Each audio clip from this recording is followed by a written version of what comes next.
ಸೋಮವಾರದ ದಿವಸ ವಿಶೇಷವಾಗಿ ಏನು ಮಾಡಬೇಕು ಮಾಡಬಾರದು ಅನ್ನತಕ್ಕಂಥದ್ದು ನಮ್ಮ ಧರ್ಮದಲ್ಲಿ ಹೇಳಿದ್ದಾರೆ ಅನ್ನತಕ್ಕಂಥದ್ದನ್ನು ಶಾಸ್ತ್ರೀಯವಾಗಿ ನಾವು ಅವಲೋಕನವನ್ನು ಮಾಡೋಣ. ಶಂಕಾಬ್ಧ ಮುಕ್ತ ರಜತಂ ಸುಬೋಜ್ಯ ಸ್ತ್ರೀವೃಕ್ಷ ಕೃಷ್ಣಾಂಭು ವಿಭೂಷಣಾಜ್ಯ ಅಂಥೇಳಿ ಹೇಳ್ತಾರೆ. ಅಂದರೆ ಈ ಮುತ್ತು ರತ್ನಗಳಿಗೆ ಸಂಬಂಧಪಟ್ಟಂತಹ ಸಮುದ್ರದ ಉತ್ಪನ್ನಗಳು ಏನು ಮುತ್ತು ರತ್ನ ಹವಳ ಶಂಕ ಇಂತಹದ್ದನ್ನೆಲ್ಲ ವ್ಯಾಪಾರ ಮಾಡತಕ್ಕಂಥವ್ರು ಏನಿದ್ದಾರೆ ಅವರು ಸೋಮವಾರದ ದಿವಸ ಸಮುದ್ರೋತ್ಪನ್ನಗಳನ್ನು ನಾವು ಇನ್ನೊಂದು ಚಂದ್ರನನ್ನು ಸಮುದ್ರನ ಕ್ಷೀರ ಈ ಸಮುದ್ರ ಮಥನದ ಸಮಯದಲ್ಲಿ ಚಂದ್ರನ ಆವಿರ್ಭಾವ ಆಯಿತು ಅನ್ನತಕ್ಕಂಥ ಪುರಾಣಗಳಲ್ಲಿ ನಮಗೆ ಗೊತ್ತಾಗುತ್ತೆ.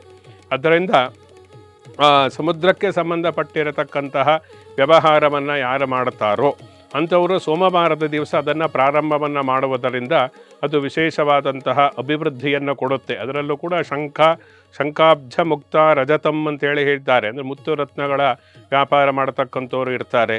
ಅಂಥವರಿಗೆಲ್ಲರೂ ಕೂಡ ಸೋಮವಾರದ ದಿವಸ ಅವರು ಹೊಸದಾಗಿ ಪ್ರಾರಂಭ ಅಥವಾ ಅದರ ಒಂದು ಕ್ರಯ ವಿಕ್ರಯವನ್ನು ಅವತ್ತಿನ ದಿವಸ ಮಾಡಿದರೆ ಅದು ಹೆಚ್ಚಿನ ಲಾಭವನ್ನು ತಂದುಕೊಡುತ್ತೆ ಅಂತೇಳಿ ಅರ್ಥ. ಆಮೇಲೆ ರಜತ ಅಂದರೆ ಬೆಳ್ಳಿಗೂ ಮತ್ತು ಚಂದ್ರನಿಗೂ ಅವಿನಾಭಾವ ಸಂಬಂಧ ಅಂಥೇಳಿ ಹೇಳ್ಬೋದು. ಬೆಳ್ಳಿಗೆ ಸಂಬಂಧಪಟ್ಟಂತಹ ಪಾತ್ರಗಳಿರ್ಬೋದು, ಬೆಳ್ಳಿ ಆಭರಣಗಳಿರ್ಬೋದು, ಅದಕ್ಕೆ ಸಂಬಂಧಪಟ್ಟಿರತಕ್ಕಂತಹ ವಿಶೇಷವಾದಂತಹ ಹೊಸ ಉದ್ಯಮವನ್ನು ಪ್ರಾರಂಭ ಮಾಡತಕ್ಕಂಥ ಇದೆಲ್ಲ ಸೋಮವಾರ ಮಾಡಿದರೆ ತುಂಬ ಒಳ್ಳೆಯದು. ಅದು ಹೆಚ್ಚಿನ ಅಭಿವೃದ್ಧಿ ಲಾಭವನ್ನು ತಂದುಕೊಡುತ್ತೆ ಅಂಥೇಳಿ ಹೇಳಿದ್ದಾರೆ.